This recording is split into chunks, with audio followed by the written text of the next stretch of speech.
बेफिक्र जरा मथे ते शिकन नहीं कि मैं कत्ल किया उन्हें कितों लभना है। बगैर लोग ने बहुत बगैर लोग ने उन्होंने धी ਨੂੰ ਕਦੇ ਝੂਠਿਆ ਨਹੀਂ ਕੀਤਾ। ਆਸਫ ਘਰ ਆ ਜਾਂਦਾ ਸੀ, ਆਸਫ ਦਾ ਮੋਬਾਈਲ ਫੜ ਲੈਂਦੀ ਸੀ, ਉਹਨੂੰ ਨਸ਼ੇ ਦੀ ਗੋਲੀਆਂ ਦੇ ਦਿੰਦੀ ਸੀ, ਸੌਂਦਾ ਸੀ, ਮੋਬਾਈਲ ਦਾ ਯੂਜ਼ ਕਰਦੇ, ਆਪਣਾ ਯੂਜ਼ ਨਹੀਂ ਸੀ ਕਰਦੀ। ਸਰਦਾਰ ਸਾਹਿਬ ਜਿਵੇਂ ਮੇਰੇ ਪੁੱਤ ਨੂੰ ਮਾਰਿਆ ਨਾ ਉਵੇਂ ਇਹਨਾਂ ਨੂੰ ਮਾਰਨਾ ਚਾਹੀਦਾ। ਜਗਨਾਥ ਵਾਲੇ ਉਹਨਾਂ ਨੇ ਵੇਖਿਆ, ਉਹਨਾਂ ਵੇਖ ਕੇ ਉਹਨਾਂ ਨੇ ਖਫਨ ਦਫਨ ਕਰਤਾ, ਪੋਸਟਮਾਰਟਮ ਕਰਕੇ ਲਵਾਰਸ ਕਰਕੇ ਪਤਾ ਲੱਗਾ ਕਤਲ ਹੋ ਗਿਆ। ਇਹਨੂੰ ਇਹ ਪਤਾ ਨਹੀਂ ਲੱਗਾ ਵੀ ਮਿਲ ਗਿਆ ਆਸਫ। ਇਹ ਬੇਫਿਕਰ ਹੋ ਕੇ ਦੇਤਾ ਮੋਬਾਈਲ ਵੀ ਆਓ ਜ਼ਰਾ ਅਸੀਂ ਕਿੱਥੇ ਥਾਣੇ ਜਾਣਾ ਹੈ ਕਿ ਮਿੰਟ ਕਿ ਬਾਇਆ ਪਾ ਲੈਂਦੇ, ਬਾਇਆ ਪਾ ਕੇ ਨਕਾਬ ਕੀਤਾ ਹੈ, ਕੜਮ ਕਰ ਗੱਡੀ 'ਚ ਬੈਠੀ ਹੈ। ਸਭ ਨੂੰ ਫਿਰ ਉਹਦੀ ਵਰਕਸ਼ਾਪ ਦੇ ਵਿੱਚ ਲਾਸ਼ ਪਈ ਸੀ ਜਾਂ ਕਿੱਥੇ ਸੀ? ਨਾ ਇਹ ਤੇ ਹੱਲਾ ਨਹਿਰ 'ਚੋਂ ਮਿਲੀ। ਉੱਥੋਂ ਕਿਵੇਂ ਉੱਥੇ ਪਹੁੰਚ ਗਏ? ਚੋਂ ਅੱਲਾ ਨਹਿਰ 'ਚੋਂ ਰੋਡ ਦੀ ਨਹਿਰ ਤੇ ਉਹ ਕੀ ਉਹਨੂੰ ਕਹਿੰਦੇ ਨੇ ਜਿਹੜੇ ਮਹਿਕਮਾ ਜਗਨਾਥ ਵਾਲੇ, ਉਹਨਾਂ ਨੇ ਵੇਖਿਆ, ਉਹਨਾਂ ਵੇਖ ਕੇ ਉਹਨਾਂ ਨੇ ਖਫਨ ਦਫਨ ਕਰਤਾ, ਪੋਸਟਮਾਰਟਮ ਕਰਕੇ ਲਵਾਰਸ ਕਰਕੇ ਇਹ ਭਾਈ ਨੂੰ ਲਵਾਰਸ ਦਫਨਾ ਦਿੱਤਾ। ਲਵਾਰਸ ਕਰਕੇ ਨਾ ਪਤਾ ਜਦੋਂ ਗਏ ਨਾ ਮੁੰਡੇ ਸਾਡੇ ਗਾਂ ਨੂੰ ਤੇ ਉਹ ਥਾਣੇ ਫਿਰੇ ਨੇ, ਉੱਥੇ ਇਲਾਕੇ 'ਚ ਕਿਹਾ ਕਿ ਸਾਡਾ ਬੰਦਾ ਇੰਜ ਗਾਇਬ ਹੋਇਆ ਤੇ ਤੁਹਾਡੇ ਇਲਾਕੇ 'ਚ ਦੱਸ ਪੈਂਦੀ ਏ, ਉਹਨੂੰ ਬੰਨਿਆ ਕਿਤੇ ਤੇ ਦੱਸ ਪੈਂਦੀ ਏ। ਤੇ ਉਹਨਾਂ ਆਖਿਆ ਠੀਕ ਹੈ ਆ ਜਾਓ। ਇਹ ਬੰਦੇ ਇੱਥੇ ਨਾ ਕਸੂਰ ਦੇ ਬੰਦੇ ਉਰਲੇ ਪਰਲੇ ਬੰਦੇ ਉੱਥੇ ਪਹੁੰਚ ਗਏ। ਉਹਨਾਂ ਜਾ ਕੇ ਥਾਣੇ ਨਾਲ ਤਸਵੀਰਾਂ ਕੱਢ ਕੇ ਵਿਖਾਈਆਂ। ਉਹਨੇ ਕਿਹਾ ਬੰਦਾ ਨਾ ਦੋ, ਇੱਕ ਬਾਬਾ ਇੱਕ ਆਏ, ਇਹ ਮਿਲੇ ਨੇ ਸਾਨੂੰ ਨਹਿਰ 'ਚੋਂ। ਸ਼ਨਾਖਤ ਸੀ ਉਹਦੀ ਲਾਸ਼? ਸ਼ਨਾਖਤ ਉਹਨੂੰ ਹੋਈ ਹੈ। ਉਹਨੇ ਕਿਹਾ ਸਾਨੂੰ ਲਾਸ਼ ਮਿਲੇ ਨੇ। ਉਹ ਜੇ ਸਾਡੇ ਆਪਣੇ ਸਰ ਜੀ ਉਹਨਾਂ ਵੇਖਿਆ ਨੇ ਕਿਹਾ ਆਸਫ, ਉਹਨਾਂ ਇਹਨਾਂ ਨੂੰ ਫੋਨ ਕੀਤਾ। ਫਿਰ ਉਸ ਤੋਂ ਪਹਿਲਾਂ ਇਹਨੇ ਦੱਸ ਵੀ ਦਿੱਤਾ, ਦੱਸ ਤਾਂ ਦਿੱਤਾ ਸੀ ਇਹਨੇ ਮਾਰਿਆ, ਮੈਂ ਨਹਿਰ 'ਚ ਸੁੱਟਾਇਆ। ਉਸ ਟਾਈਮ ਤੱਕ ਤੁਹਾਡੀ ਭਾਬੀ ਨੂੰ ਪੁਲਿਸ ਨੇ ਗ੍ਰਿਫਤਾਰ ਨਹੀਂ ਸੀ? ਨਾ ਸਾਨੂੰ ਪਤਾ ਹੀ ਨਹੀਂ ਕਿਸ ਗੱਲ ਦਾ। ਉਹ ਜਿਸਲੇ ਉਹਨੇ ਕਤਲ ਹੋਇਆ ਹੈ, ਰਾਤ ਉਹਨੇ ਕਿਹਾ ਹੈ ਕਿ ਉਹਦੀ ਮੈਡਮ ਲਿਆਓ, ਇਹਦਾ ਲੈ ਗਏ ਨੇ ਪੁਲਿਸ ਵਾਲੇ ਆਣ ਕੇ ਮੋਬਾਈਲ। ਇਹ ਭਾਬੀ ਦਾ ਮੋਬਾਈਲ ਲੈ ਗਏ? ਨਹੀਂ ਪਤਾ ਲੱਗਾ ਕਿ ਬੱਚੇ ਮਿਲ ਗਿਆ ਆਸਫ, ਨਹੀਂ ਪਤਾ। ਇਹ ਪਤਾ ਲੱਗਾ ਕਤਲ ਹੋ ਗਿਆ। ਇਹਨੂੰ ਇਹ ਪਤਾ ਨਹੀਂ ਲੱਗਾ ਵੀ ਮਿਲ ਗਿਆ ਆਸਫ। ਇਹ ਬੇਫਿਕਰ ਹੋ ਕੇ ਦੇਤਾ ਮੋਬਾਈਲ। ਸਵੇਰ ਨੂੰ 8 ਵਜੇ ਪੁਲਿਸ ਆਈ ਹੈ। ਇਹ ਬੱਚੀ ਅੱਜ ਤੱਕ ਛੱਡਣ ਨਹੀਂ ਗਈ ਸਕੂਲ। ਬੱਚੀ 7-8 ਸਾਲ ਦੀ ਛੱਡਣ ਨਹੀਂ ਗਈ ਤੇ ਬੱਚੀ ਛੱਡਣ ਚੱਲੀ। ਪੁਲਿਸ ਦਾ ਸਾਡਾ ਪਹਿਰਾ ਸੀ, ਮੁੰਡਿਆਂ ਪਹਿਰਾ ਲਾਇਆ ਸੀ। ਉਹਨੇ ਕਿਹਾ ਬੀਬੀ ਕਿੱਥੇ ਚੱਲੀ ਹੈ? ਇਹ ਬੱਚੀ ਛੱਡਣ, ਹਾਂ ਮੇਰੇ ਬੇਟੇ ਨੂੰ ਕਿਹਾ ਛੱਡ ਗਿਆ ਬੱਚੀ, ਇੱਥੇ ਅੰਦਰ ਚੱਲ, ਇਨਕੁਆਇਰੀ ਚੱਲ ਰਹੀ ਹੈ। ਅੰਦਰ ਆ ਗਈ ਬੇਫਿਕਰ ਜ਼ਰਾ ਮੱਥੇ ਤੇ ਸ਼ਿਕਨ ਨਹੀਂ ਕਿ ਮੈਂ ਕਤਲ ਕੀਤਾ ਉਹਨੇ ਕਿਤੋਂ ਲੱਭਣਾ ਹੈ। ਬੱਚਿਆਂ ਨੂੰ ਯਤੀਮ ਕਰ ਦਿੱਤਾ ਉਹਨੇ। ਕਰਤਾ, ਅੰਦਰ ਚਲੀ ਗਈ ਤੇ 15 ਮਿੰਟਾਂ ਦਾ ਪੁਲਿਸ ਨੇ ਫੋਨ ਕੀਤਾ ਕਿ ਲੈ ਕੇ ਆਓ ਮੀਆਂ, ਗੱਡੀ ਆਵੇ। ਮੇਰੇ ਭਰਾ ਨੇ ਆਰਫ ਨੇ ਕਿਹਾ ਗੱਡੀ ਨਹੀਂ, ਸਾਡੇ ਇਲਾਕੇ 'ਚ ਇੱਜ਼ਤ ਹੈ, ਮੈਂ ਆਪ ਲੈ ਕੇ ਆਉਂ। ਉਹਨੇ ਕਿਹਾ ਭਾਬੀ ਆਓ ਜ਼ਰਾ ਅਸੀਂ ਕਿੱਥੇ ਥਾਣੇ ਜਾਣਾ ਹੈ ਕਿ ਮਿੰਟ ਕਿ ਬਾਇਆ ਪਾ ਲੈਂਦੇ, ਬਾਇਆ ਪਾ ਕੇ ਨਕਾਬ ਕੀਤਾ ਹੈ, ਕੜਮ ਕਰ ਗੱਡੀ 'ਚ ਬੈਠੀ ਹੈ।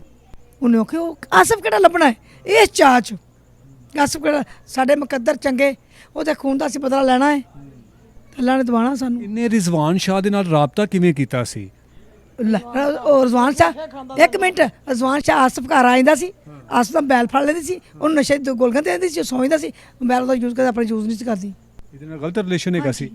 ਆਪਣਾ ਮੋਬਾਈਲ ਨਹੀਂ ਯੂਜ਼ ਕਰਦੀ। ਆਸਫ ਨੂੰ ਕਦੀ ਪਤਾ ਹੀ ਨਹੀਂ ਚੱਲਿਆ? ਆਸਫ ਨੂੰ ਪਤਾ ਹੀ ਨਹੀਂ, ਆਸਫ ਨੂੰ ਪਤਾ ਕਿਉਂਕਿ ਆਸਫ ਆਪ 50 ਗੱਲਾਂ ਉਹਨੂੰ ਆਪ ਕਰਦਾ ਹੋਣਾ। ਹੁਣ ਉਹਨੇ ਜਦੋਂ ਗ੍ਰਿਫਤਾਰ ਹੋ ਗਈ ਤੇ ਪੁਲਿਸ ਨੂੰ ਕੀ ਦੱਸਿਆ ਕਿ ਮੈਂ ਕਿਉਂ ਆਪਣੇ ਖਾਵਨ ਨੂੰ ਕਤਲ ਕਰਵਾਇਆ? ਇਸ ਗੱਲ ਕੀਤਾ ਸੀ, ਮੈਂ ਉਹਨੂੰ ਕਿਹਾ ਸੀ ਮੈਂ ਤੈਨੂੰ ਇਹਨੂੰ ਮਾਰ ਦਿਆਂਗਾ ਆਸਫ ਨੂੰ ਤੇ ਫੈਕਟਰੀ ਮੇਰੀ ਹੋ ਜਾਏਗੀ, ਘਰੋਂ ਹਿੱਸਾ ਮੈਨੂੰ ਆ ਜਾਏਗਾ, ਜਦੋਂ ਹਿੱਸਾ ਮਿਲ ਜਾਏਗਾ ਮਹੀਨੇ ਡੇਢ ਬਾਅਦ ਮੈਂ ਤੈਨੂੰ ਐਪਲੀਕੇਸ਼ਨ ਵਾਪਸ ਲੈ ਲਾਂਗੀ, ਮੈਂ ਤੈਨੂੰ ਬਰੀ ਕਰ, ਆਪਾਂ शादी कर लांगे, मौज मारांगे।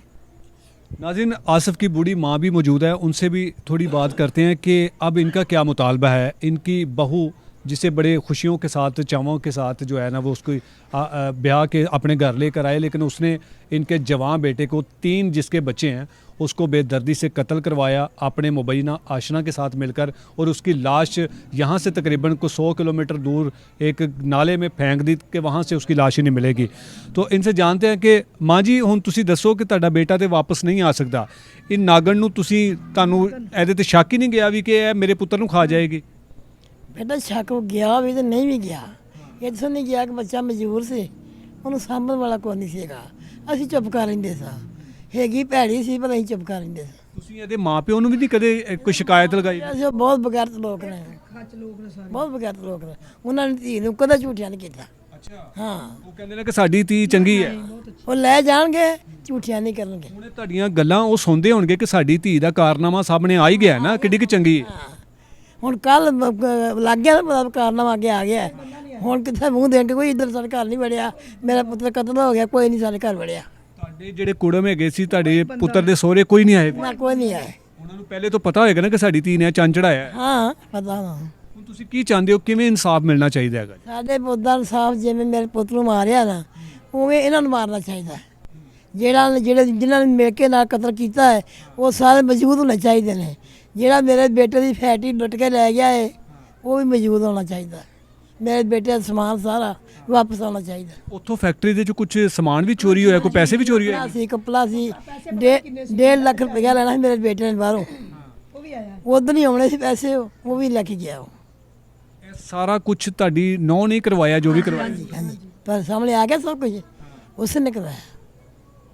नाज़रीन, ये कहानी आसफ़ की, और आसफ़ की अहलिया ने अपने मुबैना आशना के साथ मिलकर, उसे ये लालच था कि ये जो मेरे खावंद की जायदाद है, ये जो फैक्ट्री है, ये सारा कुछ इसके ऊपर मैं खुद कब्ज़ा कर जाऊंगी, और अपने आशिक और अपने मुबैना आशना के साथ मिलकर कत्ल करने के बाद उसको ये लगता था कि मैं कभी पकड़ी नहीं जाऊंगी। और जिस तरह से इन्होंने प्लानिंग बनाई थी, जिस तरह से उस नौजवान को कत्ल किया, उसकी लाश को बोरी में बंद किया और यहाँ से 100 किलोमीटर दूर जाकर फेंक दिया, ये जो हम इस तरह के वाक़यात आपके सामने लेकर आते हैं, और हमने आपको हर वीडियो में बताया कि कातिल जितना मर्जी शातिर हो जाए वो कभी कानून की गिरफ्त से नहीं बच सकता।